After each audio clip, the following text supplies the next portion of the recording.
প্রথম আসমানে যে নবীর সাথে সাক্ষাৎ হয়েছিল আমাদের নবীর, সেই নবীর নাম কি ছিল? হযরত আদম আলাইহিস সালাতু ওয়াস সালাম। দ্বিতীয় আসমানে হযরত ঈসা আলাইহিস সালাতু ওয়াস সালাম। তৃতীয় আসমানে হযরত ইউসুফ আলাইহিস সালাতু ওয়াস সালাম। চতুর্থ আসমানে হযরত ইদ্রিস আলাইহিস সালাতু ওয়াস সালাম। পঞ্চম আসমানে হযরত হারুন আলাইহিস সালাতু ওয়াস সালাম। ষষ্ঠ আসমানে হযরত মূসা কালিমুল্লাহ আলাইহিস সালাতু ওয়াস সালাম। সপ্তম আসমানে হযরত ইব্রাহিম খলিলুল্লাহ আলাইহিস সালাতু ওয়াস সালাম। يا نساء النبي لستن كأحد من النساء إن اتقيتن فلا تخضعن بالقول فيطمع الذي في قلبه مرض وقلن قولا معروفا। হে নবীর পত্নীগণ, হে নবীর স্ত্রীরা, তোমরা শোনো, তোমাদের জন্য আল্লাহ রাব্বুল আলামিন বলতেছেন তোমরা সাধারণ নারীদের মতো নও। কে বলতেছেন এই কথা? আমার আল্লাহ রাব্বুল আলামিন বলতেছেন তোমরা তাকওয়া অবলম্বন করো। ইনিত্তাকাইতুন্না, নবীর স্ত্রীদেরকে আল্লাহ তাআলা ডাইরেক্ট বলেছেন, ইনডাইরেক্ট ভাবে সমস্ত পৃথিবীর নারীদেরকে, মুসলমান নারীদেরকে বলেছেন। এরপরে বলেছেন হে নারীরা, তোমাদের কাছে কোনো পুরুষ যদি কথা বলে, তোমাদের কথার আওয়াজটা জোর করে কর্কশ ভাষায় কথা বলো, মিষ্টি ভাষায় কথা বলো না। এই কথাটা ভালো করে একটু বোঝানো দরকার। এখানে কি বলেছেন? ফি ওয়াকরনা ফি বুয়ুতিকুন্নার পরে আসছে, আর এখানে আল্লাহ তাআলা বললেন যে ইয়া নিসাআন নাবিয়্যি লাস্তুন্না কাআহাদিন মিনান নিসাই ইন ইত্তাকাইতুন্না ফালা তাখদা'না বিল কওল। তুমি যদি মিষ্টি ভাষায় কথা বলো, তোমার মিষ্টি আওয়াজে ছেলের মনের ভিতরে তোমার জন্য প্রেম জমবে। বিবাহের আগে হারাম ভাবে তোমার সাথে যখন মেলামেশা হবে, তোমার সাথে যখন আদান প্রদান হবে, এই হারাম ভাবে যখন মেলামেশার আদান প্রদান হবে, তুমি গুনাহে লিপ্ত হবে, জিনার গুনাহ হবে, জাহান্নাম তোমাকে ডেকে নিবে। তাই বলেছেন কোন মেয়ে, বেগানা নারী স্কুলে অথবা বিভিন্ন জায়গায় যারা লেখাপড়া করে, কলেজ, ভার্সিটি, পার্কে যায়, বলেন তো আমাদের সমাজে অনেক মেয়েরা আছে, এদের সাথে মোবাইলে ফোন করে একটা বেগানা পুরুষ বিবাহের আগে স্কুলে পড়া অবস্থায়, কলেজে পড়া অবস্থায়, ভার্সিটিতে পড়া অবস্থায় প্রেম নিবেদন যখন করে, প্রেম শুরু হয়, শুরু কথাটা, ওই কথাটা মিষ্টি আওয়াজে বলতে আল্লাহ নিষেধ করেছেন। কাকে? মেয়েদেরকে বলেছেন। প্রথম কাদেরকে বলেছেন? প্রথম কাদেরকে বলেছেন? যে নবীর স্ত্রীদেরকে ডাইরেক্ট ভাবে, ইনডাইরেক্ট ভাবে আমাদের সকলকে সম্বোধন করেছেন। অর্থাৎ বেগানা নারীর কাছে বেগানা পুরুষ যখন প্রথম ওয়েলকাম জানায়, ভালোবাসার প্রেম নিবেদন জানায়, নারীদেরকে বলা হচ্ছে ও নারীরা, তুমি এই কথাটা হাস্যোজ্জ্বল মুখে ছেলের সাথে কথা বলবে না, কর্কশ ভাষায় বলবে, তাহলে তোমার সাথে প্রেমের বন্ধনে আবদ্ধ হবে না, তোমার ভাষার থেকে ইঙ্গিত করে সে পিছিয়ে যাবে। ওই কথাটা এখানে বলেছেন ফায়াতমা আল্লাযী ফী কলবিহি মারাদ ওয়া কুলনা কওলাম মা'রুফা। আর যখন তুমি এই কথাটা বলবে, তখন হারাম ভাবে তোমার সাথে আর মেলামেশা হবে না। বলেন আমাদের সমাজে যারা প্রেম পীড়িত করে, এদের কথার ভিতরে কর্কশ ভাষা বলে না, আরো বেশি বেশি মিষ্টি কথায় কথা বলে। মিষ্টি কথা কেন? ওদের দুইজনের মনের ভিতরে শয়তান হয়েছে তৃতীয় নাম্বার। এখানেও গুঁতা দেয়, ওখানেও গুঁতা দেয়। মিষ্টি যত মধু আর খেজুরির গুড় আছে, এখানে মারো, তবে তোমাদের মজা জমবে ভালো। আছে না নাই? কিন্তু কোরআন নিষেধ করেছে মিষ্টি ভাষায় কথা বলা যাবে না। যখনই কর্কশ ভাষায় তুমি কথা বলবে, ওই ছেলে তোমার কাছে আর ফোন করবে না। বলছে প্রথমে বুঝে ফেলাইছে এর সাথে প্রেম জমবে না, এর ভাষা খারাপ, এর মা বাবা খারাপ। কিন্তু আল্লাহ তাআলা কবল দিয়ে বলেছেন তুমি মিষ্টি ভাষায় কথা বলো না, বললেই ও তোমার সাথে জড়ায়া যাবে। এখন সবাই অল্প, রাত গভীর, আলোচনার জন্য আজকের মানুষ আমরা পাগল না।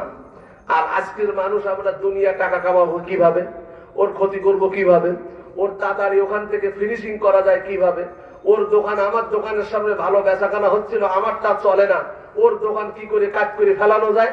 24 ঘন্টা শয়তানের বুদ্ধিতে চলতেছি। আর মসজিদে যতটুকু পড়ি, যা দোয়া চাইতেছি, আল্লাহ তাআলা কবুল করে না। আল্লাহ বলে এই বান্দর, তোর মনের ভিতরে তো ভালো কোনো চিন্তাধারা নাই, তোর ওই চিন্তা দিয়ে 80,000 বছর আমি যদি হায়াত দেই, এইভাবে নামাজ পড়িস আর আমার কাছে চাস, আর অন্যের ক্ষতি করা চাস, তোর কাছে জীবনে আমার রহমত প্রবেশ করবে না। এই সমাজের ঘুণে ধরা মানুষের অন্তরগুলো এইভাবে পোকা হয়ে গেছে, হওয়ার কারণে আমরা ওর ভুল ধরি, এর ভুল ধরি, ওর খারাপ বলি, ও রাজা ভালো না, এ মন্ত্রী ভালো না, এই দল ভালো না। আপনি নিজে ওকে বলতেছেন ও ভালো না, 5টা আঙুলের 4টা আঙুল দেখেন তো কোন দিকে। আমরা প্রত্যেকের খারাপ বলি, কারোর ভালো দেখতে পারি না। এর হিংসা এক রাজনৈতিক দল আরেক দল দেখতে পারি না, এক হুজুর আরেক হুজুরি দেখতে পারে না, এক ব্যবসায়ী আরেক ব্যবসায়ী দেখতে পারে না। এই পর্যন্ত যত মাহফিলে বয়ান শুনেছেন, এই কাজগুলো করতে নিষেধ করা হয়েছে না? আলেমরা বলেছে না কি কারোর সাথে হিংসা করা যাবে না, মিথ্যা কথা বলা যাবে না, চুরি করা যাবে না, আমানতের খেয়ানত করা যাবে না, নামাজ ছাড়া যাবে না, বেগানা নারীর সাথে কথা বলা যাবে না, সঙ্গ দেওয়া যাবে না। এগুলো নিষেধ করা হয় কিনা? এগুলো একটাও মানি না। কিন্তু বলার সময় আমি বড় মুহাদ্দিস, মানার সময় আমার মতো ফেরাউন এলাকায় আর কেউ নাই, আছে না নাই? বলা মুহাদ্দিস সমাজে অভাব নাই, মানার বেলায় ফেরাউন, হামান, সাদ্দাত, কারুনের মতো লোক পাওয়া যায়। আমার কথা রাগ করে থাকলে মাফ করে দিবেন, বাস্তব সমাজের কথা আমি বলতেছি, ঠিক কিনা? আমি সূরা বনি ইসরাঈলের যে আয়াত পড়েছি, ওই আয়াতের কিছু কথা বলে আমি শেষ করে দিব। সুন্দর কথা, সেই কথাটা আপনারা শুনবেন তো। প্রথম আসমানে যে নবীর সাথে সাক্ষাৎ হয়েছিল আমাদের নবীর, সেই নবীর নাম কি ছিল? হযরত আদম আলাইহিস সালাতু ওয়াস সালাম। দ্বিতীয় আসমানে হযরত ঈসা আলাইহিস সালাতু ওয়াস সালাম। তৃতীয় আসমানে হযরত ইউসুফ আলাইহিস সালাতু ওয়াস সালাম। চতুর্থ আসমানে হযরত ইদ্রিস আলাইহিস সালাতু ওয়াস সালাম। পঞ্চম আসমানে হযরত হারুন আলাইহিস সালাতু ওয়াস সালাম। ষষ্ঠ আসমানে হযরত মূসা কালিমুল্লাহ আলাইহিস সালাতু ওয়াস সালাম। সপ্তম আসমানে হযরত ইব্রাহিম খলিলুল্লাহ আলাইহিস সালাতু ওয়াস সালাম। মনে রাখেন আমি কি বলি, খেয়াল রাখেন। আজকের এই ওয়াজ সব মনে থাকবে না, এই নাম কটা মনে রাখেন। প্রথম আসমানে আঙ্গুলে গড়েন আদম নবীর সাথে মোলাকাত হয়েছিল। দ্বিতীয় আসমানে হযরত ঈসা আলাইহিস সালামের সাথে সাক্ষাৎ হয়েছিল। তৃতীয় আসমানে হযরত ইউসুফ আলাইহিস সালাতু ওয়াস সালামের সাথে। চতুর্থ আসমানে হযরত ইদ্রিস আলাইহিস সালাতু ওয়াস সালামের সাথে। পঞ্চম আসমানে হযরত হারুন আলাইহিস সালাতু ওয়াস সালামের সাথে। ষষ্ঠ আসমানে হযরত মূসা আলাইহিস সালাতু ওয়াস সালামের সাথে। সপ্তম আসমানে হযরত ইব্রাহিম নবীর সাথে। সবাই সুবহানাল্লাহ বলেন। সব নবীর কথা, এই 7 জন 7 আসমানে দামি দামি 7 নবীর কথা তো বলে এখন শেষ করা যাবে না।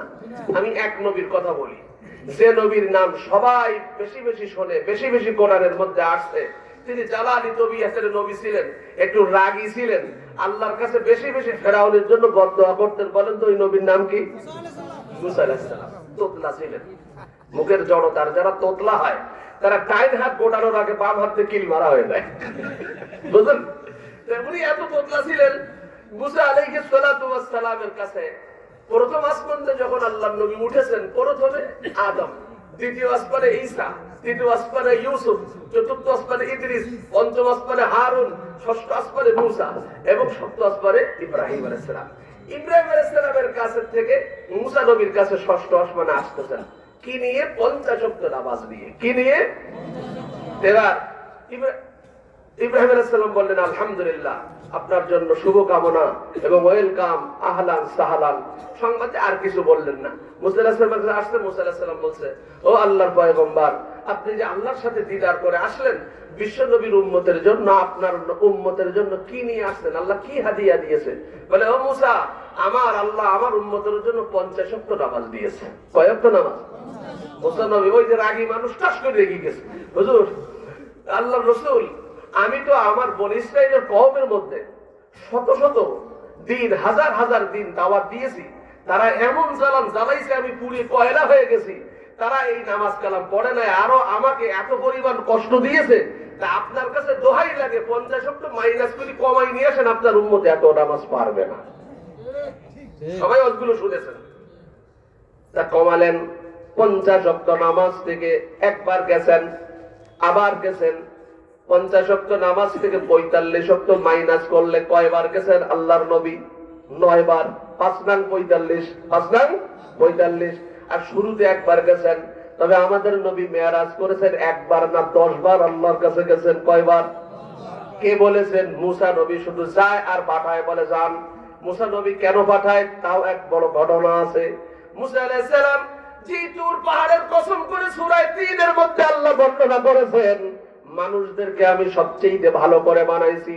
ওয়া তিন তিনের কসম, ওয়া যাইতুন যাইতুনের কসম, ওয়া তুর সিনিন তুর পাহাড়ের কসম, ওয়া হাদাল বালাদিল আমিন মক্কা আর মদিনার কসম, এই 4 জিনিসের কসম করে বলতেছি, বনি আদম এই মানুষের মতো সুন্দর করে, লাকাদ খালাকনাল ইনসানা ফি আহসানি তাকওয়িম, এত সুন্দর করে আমি আল্লাহ এই জগতের মধ্যে আর কাউকে বানাই নাই। এই 4 কসমের 3 নম্বর কসম হলো তুর পাহাড়। কোন তুর পাহাড়? যে পাহাড়ের উপরে মুসা নবী 39 বছর 11 মাস 29 দিন 1000 বার করে জবাব সাল করতেন আল্লাহর কাছে। কার কাছে? আর আল্লাহর কাছে একদিন বলে ফেললেন মুসা নবী, ও আল্লাহ আমি লাম তারানি, তোমাকে, আল্লাহর কাছে বলতেছে রব্বি আরিনি, আল্লাহ আমি তোমাকে দেখব। আল্লাহ বলে না মুসা, তোমার চোখ দিয়ে আমাকে দেখতে পাবে না।